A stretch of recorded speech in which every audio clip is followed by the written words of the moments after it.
Most people don't look at the backgrounds of their own photos. You take a picture of your family, you look at your family. The background is just context, noise. You file it and move on. I've been doing it that way for years.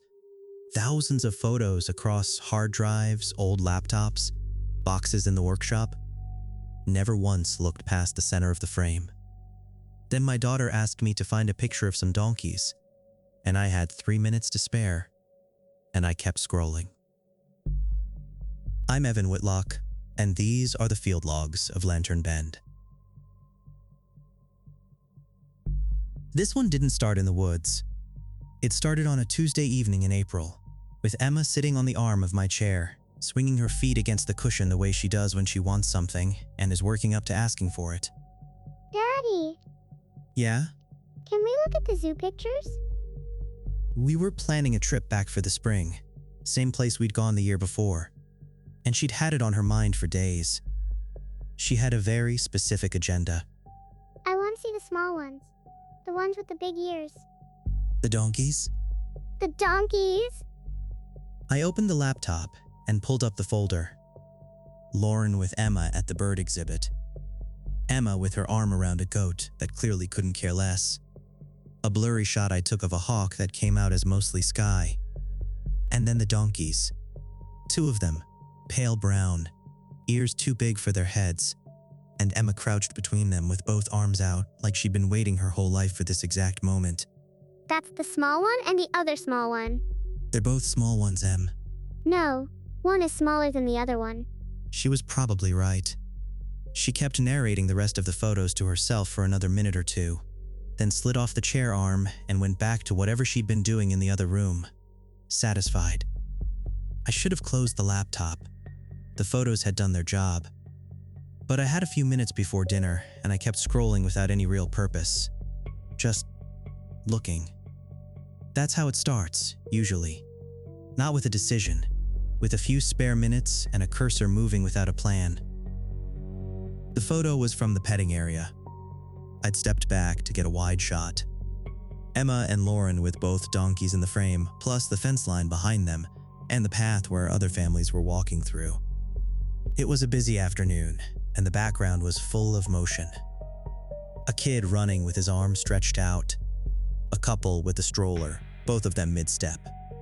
Everything behind my family was soft around the edges, the way moving subjects get when the shutter has to work against ambient light. There was a figure standing off to the left, near the fence post at the edge of the frame. Not soft. Not blurry. Sharp. I noticed it because of the contrast. Everything around it was in motion, running through the shutter at different positions and bleeding into soft edges, and this figure was completely rendered. Clean lines. Still enough that the camera had captured it the same way it captured the fence post and the gravel path. That's not a trick. That's just physics. A still subject comes out sharp. A moving subject comes out soft. This figure had not moved during the exposure. It was adult height, standing slightly behind and to the left of a family I didn't recognize, partially blocked by the father who was holding a child on his hip. I could see the left shoulder, part of the torso, part of the head. Dark clothing. No visible detail on the face at the resolution I was looking at, so I zoomed in. The face came up in partial shadow from the afternoon light hitting at a low angle. I couldn't make out features clearly. What I could make out was the posture. Weight distributed evenly on both feet. No lean. No shift. The kind of stillness you don't usually see in a candid photo taken at a public place on a busy afternoon, because people in public places are always doing something with themselves. Checking a phone, adjusting a bag, turning toward whoever they came with. This figure was doing none of those things. It was simply standing, facing the camera, facing us. I stared at it for maybe 30 seconds, tried to pull out any identifying detail from the shadow. Couldn't. I closed the laptop and went and started dinner, and didn't say anything to Lauren about it. I went back to it that night after Emma was in bed. I pulled up the full zoo folder and went through every shot one at a time, 43 photos total. It was in 6 of them. Not every shot. In some, the angle was too tight or the figure would have been off frame or blocked completely. But in the 6 photos where the composition was wide enough to show background depth, it was there. Same dark clothing, same stillness, same partial obstruction by whoever happened to be standing nearby. And in every one of those 6 photos, it was the only figure in the background that wasn't blurred by motion. The thing that moved it from odd to something I needed to keep thinking about was the location spread. These 6 photos were taken across the span of a 2-hour visit in different sections of the park. The petting area, the raptor exhibit, the deer walk path near the east fence. Different backgrounds, different lighting, different clusters of people. And in each one, if the composition was wide enough, it was there, standing at some distance from my family, facing us. I ran through the explanations the way I always do, starting with the most reasonable and working outward. A staff member stationed at a fixed post, someone with a mobility condition who moved very slowly between exhibits, a person waiting for their group and taking a long time to find them, someone who happened to be near us at multiple points during the visit and who was, for whatever reason, consistently very still when I happened to take a photo. None of them held together across 6 photos and 2 hours. A staff post doesn't cover 3 separate exhibit areas. A slow-moving person would show up closer to the last photo than the first if they were following the same path. A still person waiting for their group doesn't wait in 4 different locations over 2 hours. I went back further. I opened the Christmas folder from December. I'd taken a photo of Emma by the tree from outside through the front window, testing a new lens setting. Living room through glass, tree lights, Emma in her pajamas, Lauren on the couch.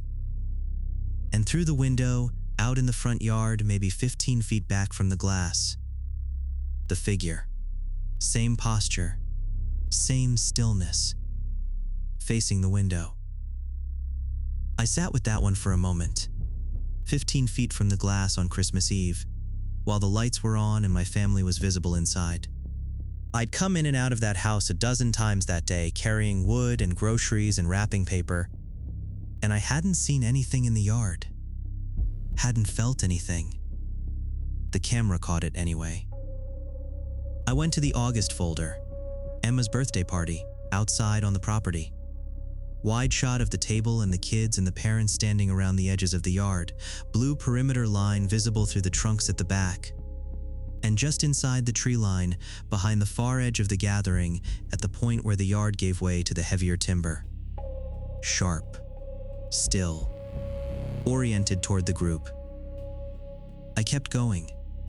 A photo Lauren had taken in the fall of me and Emma at a roadside stand a few miles from the property, picking out pumpkins. The figure in the tree line across the 2-lane road, partially behind a utility pole. A photo from February of me working on the truck in the driveway, winter light, long shadows across the gravel.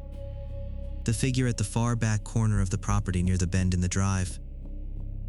In both of those photos, there were other people nearby, who were also standing still. A man waiting by a car at the pumpkin stand, a neighbor walking a dog who'd stopped to let the dog sniff something. But those people were soft. Normal soft, the ambient soft of a digital sensor rendering a subject who wasn't quite in focus. The figure wasn't soft. It never was. I kept thinking about that detail because I couldn't account for it cleanly. Stillness should produce sharpness, and it did. But not like this. People standing still in photos still have a kind of visual noise to them. Clothing texture. Hair catching the light, the micro movement of breathing. They're rendered, but they're rendered as soft, organic things. This figure was rendered the way a post is rendered, the way a fence rail is rendered, like it had a different relationship to light than the living people standing near it. I closed the laptop and got a notebook. Date, folder name, photo number, position in frame, approximate distance from center. I worked the way I was trained to work. Write it down. The brain edits what it stores over time, and you can't trust a memory you haven't anchored to something physical. When I was done, I had 14 confirmed sightings across the last 18 months of photos. 14. I didn't sleep well. I got up early, made coffee, and was at my desk before Lauren was awake. I had two laptops, my current machine and the older one I'd used through most of my Ranger years. Thick unit, ran slow, but I'd kept it because it still had files I'd never migrated across. I dug it out from the bottom shelf of the workshop, plugged it into the wall, and waited for it to cycle up.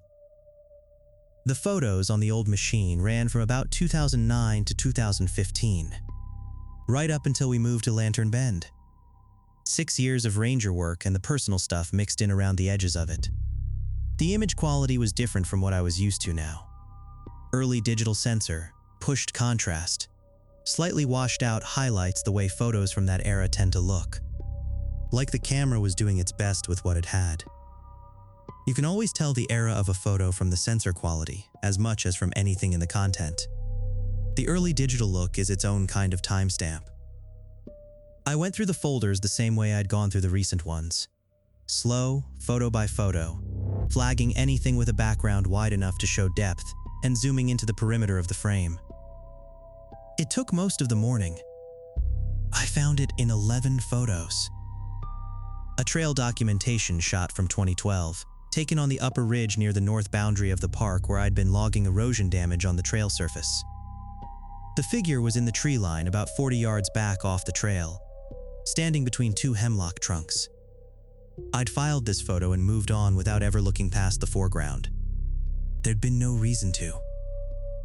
A backyard photo from a coworkers gathering in 2011. Wide shot of the group at the picnic table, drinks out, late afternoon light. Behind the wooden fence at the back of the yard, through a gap in the boards, the figure standing in the alley, facing the yard. A photo from 2010 taken at a pullout on Route 8, where I'd stopped to document a deer carcass on the shoulder before calling it in. The figure standing in the breakdown lane on the far side of the road, about 60 feet back, in the open. Not behind anything. Just standing there, watching. A group photo from a training session in 2013. 8 Rangers lined up in front of a station building, formal shot. Everyone looking at the camera. The figure was around the corner of the building, partially visible along the near edge of the frame. Just enough of it showing that if you weren't looking for it, you'd mistake it for a shadow from the roofline. I had mistaken it for a shadow. For about 10 years, I had mistaken it for a shadow. A personal photo from a camping trip I took alone in the fall of 2014, the year before we moved to Lantern Bend. Myself by a fire, self-timer on the camera. Nobody else around for miles. The figure at the edge of the firelight, about 20 feet out, right at the boundary where the light started losing its fight with the dark. That one made me put the laptop down and walk around the workshop for a minute before I came back to it. Because I'd been alone on that trip. I'd been certain of it. I'd driven 3 hours on back roads and camped on a stretch of national forest land that sees maybe a dozen visitors a year. And something had been standing 20 feet from my fire. Sharp in every one. Still in every one. 11 photos over 6 years, taken in different locations across different counties. This wasn't attached to Lantern Bend. It wasn't attached to any specific place I'd worked or lived or passed through. It was following me. Not the cabin, not the property. Me. That changed the shape of what I thought I was dealing with. I'd been framing it loosely as something connected to Lantern Bend, the way most of what happens out here seems to be. Something in the land or drawn to this particular stretch of timber. But the Ranger photos were from before we moved here.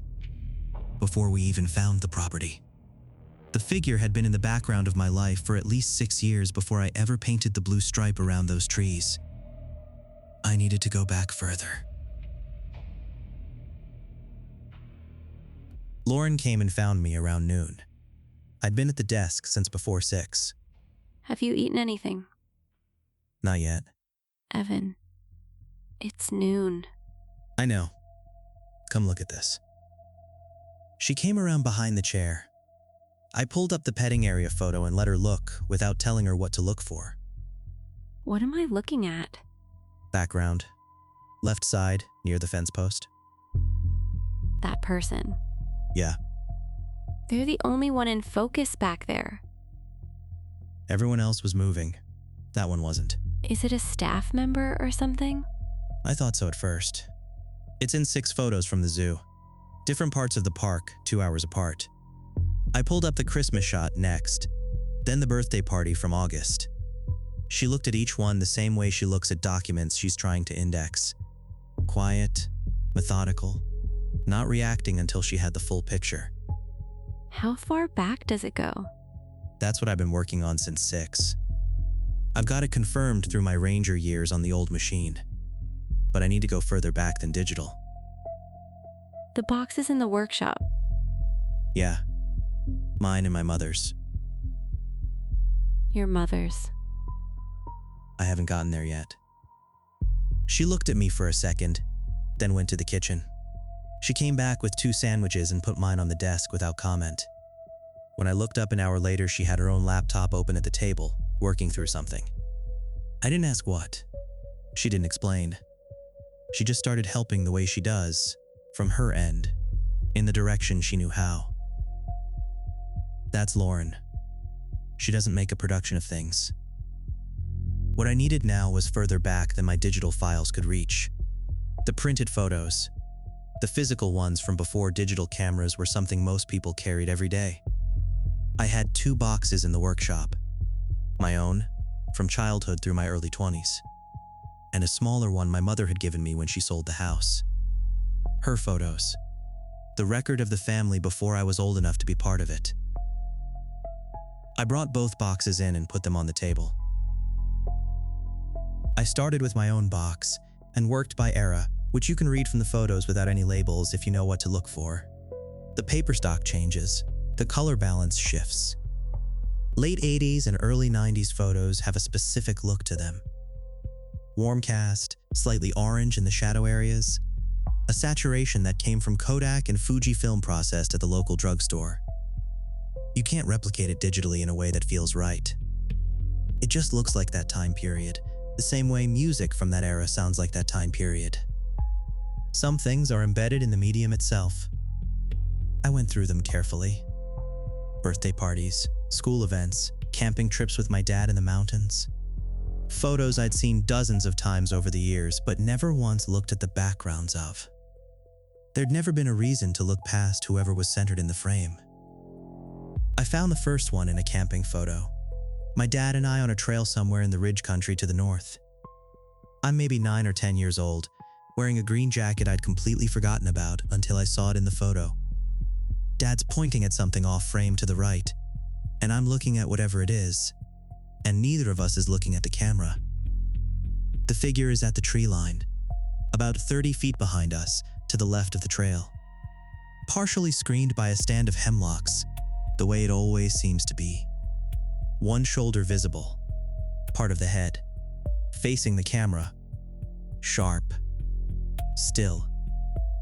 I set that one to the side and kept going. A school field trip at a nature center, maybe age 11 or 12. There it is at the back of the parking lot, near the bus.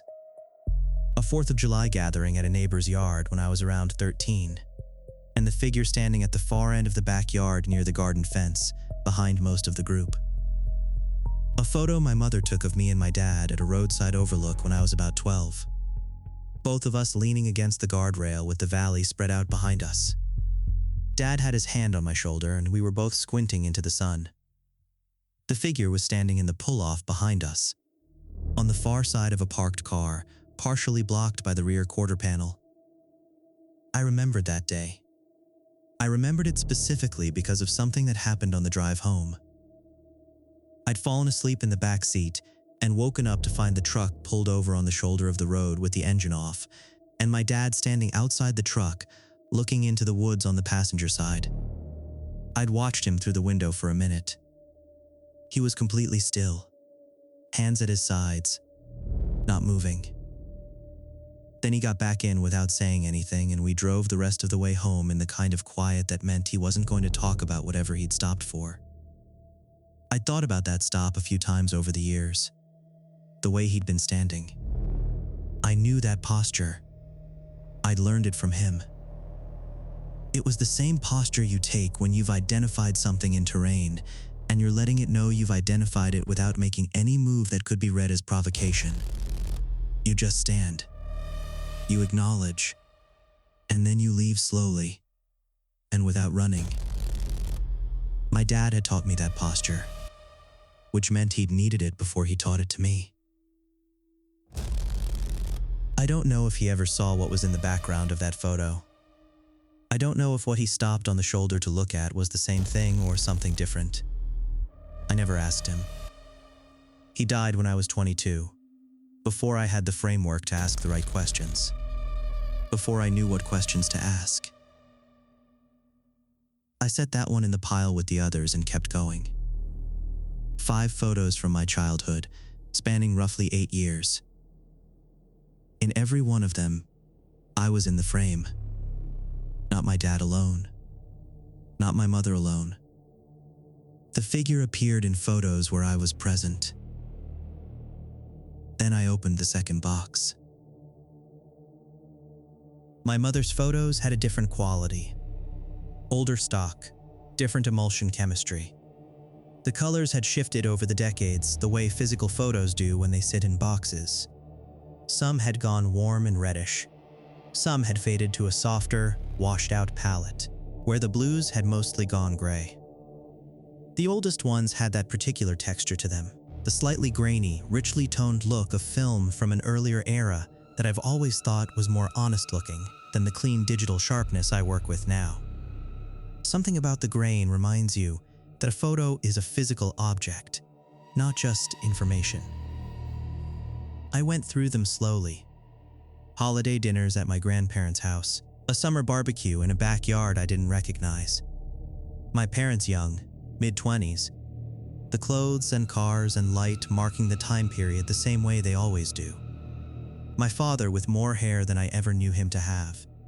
My mother in a sundress at what looked like a picnic, laughing at something off camera. I found it in a photo from 1986. A backyard shot. My parents with another couple I didn't recognize, all 4 of them around a picnic table. My mother was laughing at something. My father had a bottle in his hand, relaxed, the way people look in summer photos when nothing is wrong. Behind them, the yard gave way to a wooden fence, and over the fence was a neighboring yard, and in that yard, standing near the corner of the house next door, was the figure. I was born in August of 1988. This photo was from the summer of 1986. I wasn't there. I didn't exist yet. I was still 2 years away from existing, and this figure was already standing in the background of my parents' life. Sharp. Still. Facing the center of the frame. Watching my mother laugh at something she'd already forgotten by the time I was old enough to ask her about it. I set the photo down on the table and didn't pick it up again for a while. I just looked at it where it lay. I'd been building toward a theory. Something about me specifically. The places I'd worked, the things I'd witnessed. The kind of attention you attract when you spend years in terrain that has its own rules about what lives in it and how it moves. I'd been thinking of the figure as a consequence. Something drawn by what I'd done or seen or stumbled into. But this photo was from before me. Before I was anything. It had been watching my parents before I was born, which meant whatever had drawn its attention wasn't anything I'd done. It was watching something that would eventually produce me. Or it was watching something else entirely. Something I hadn't identified yet. And I just happened to be standing in the same frames for the last 36 years without ever noticing. I didn't know which of those was worse. That night, I went back through the recent photos with a different question in mind. I pulled up the zoo folder again. The petting area shot. Zoomed to the figure and noted its position relative to the center of the frame. relative to Emma and Lauren. Then I pulled up the Christmas window photo and did the same thing. Then the birthday party shot from August.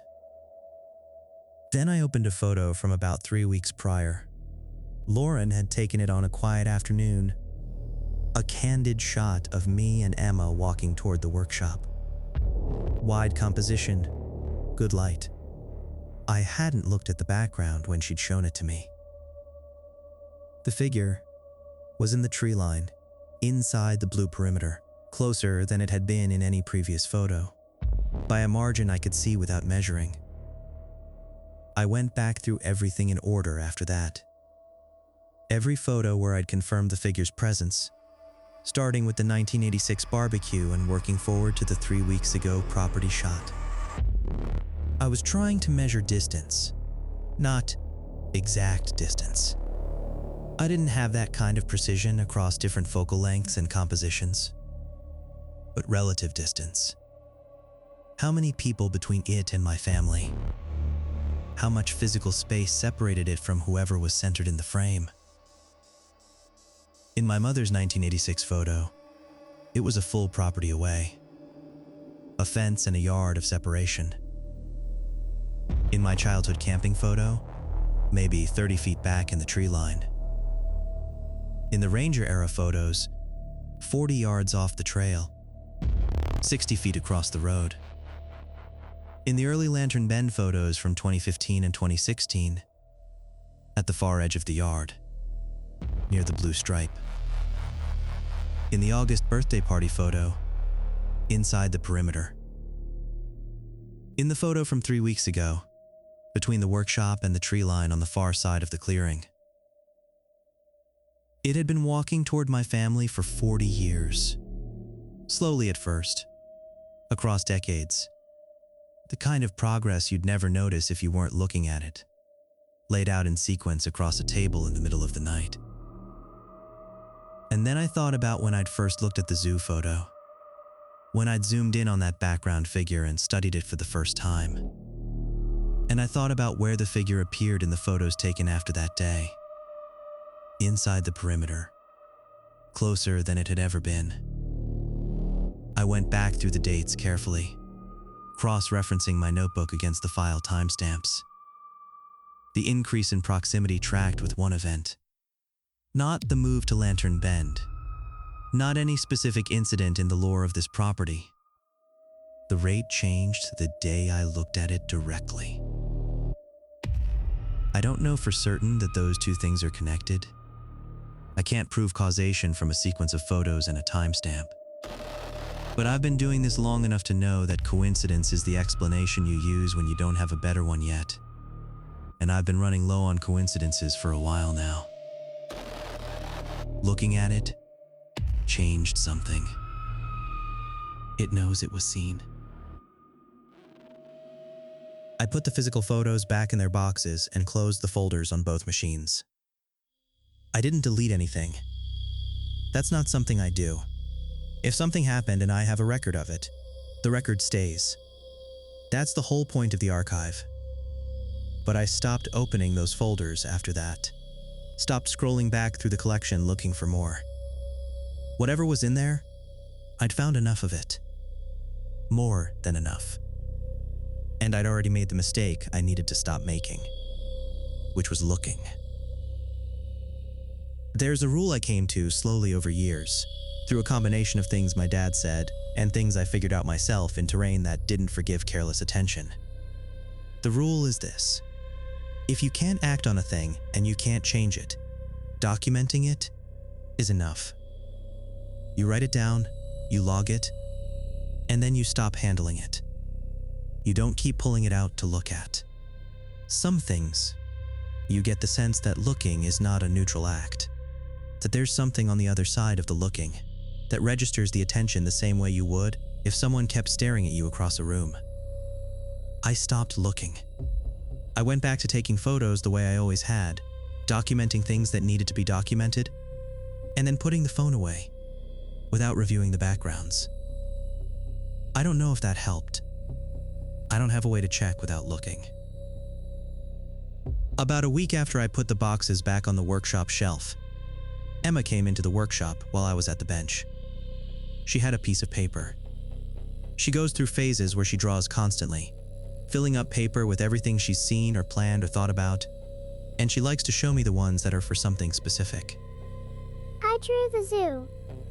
For when we go back. Let me see. It was a good drawing for her age. The donkeys were two small ovals with ears that were bigger than their bodies, which was honestly accurate. A fence as a row of rectangles. Two smaller figures and a taller one that I understood to be the three of us. And in the background, at the far edge of the space behind the fence, there was another figure, taller than the rest. Just a shape with a head. Dark, the way she draws something when she's putting it down, honestly, without knowing she should be uncertain about it. I kept my voice easy. Hey, who's that one? Back there. That's the quiet man. The quiet man. He watches us so we don't get lost. How long have you seen him? He's always there. He's in all the pictures. I see him when you take pictures. He just stands. Has he ever come close? Said anything? No. He doesn't do anything mean, Daddy. Okay. Can I have a snack? Yeah. Go ahead. She set the drawing on the workbench and went back inside. I stood there for a minute looking at it. Then I folded it carefully and put it in the logbook. I don't know what the quiet man is. I don't know if it wants something from us, or if the watching is the whole point. I don't know if noticing it closed some kind of distance that I can't reopen by looking away now. I don't know if the 40 years of slow approach means something is almost finished, or if 40 years is nothing in whatever kind of time it operates on. What I know is that Emma has seen it her whole life, and she isn't afraid of it. I'm still working out how I feel about that. Drop Quiet Man in the comments if you made it this far. And tell me, once you knew it had noticed you, would you have kept pulling the photos out? Or is there something to be said for leaving certain things in a box where they can't look back? If you want more raw tapes, intercepted dispatches, and field logs from Lantern Bend, hit subscribe and turn on the bell. The archive is getting bigger every day, and I'm not going to stop reading from it. Stay safe out there. I'll see you next time.